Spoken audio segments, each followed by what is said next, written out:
السلام علیکم و رحمت الله و برکاته. زائرین و معتمرین محترم، کسانی که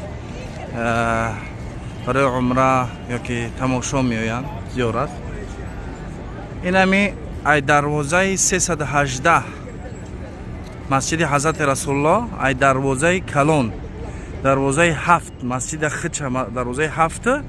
اگر ای دروازه 7 برای راست بیاید دروازه 318 می شود. همون دروازه 318 همین خیلی میای راست. این همینجا یک دختری به پولای وقفه، یعنی در راه خدا آدمای ثروتمند در راه خدا نمی دختره بنیاد کردگیان. مستشفى السلام الوقفی به پولای میاین، نشان میتین، علاج میکنین.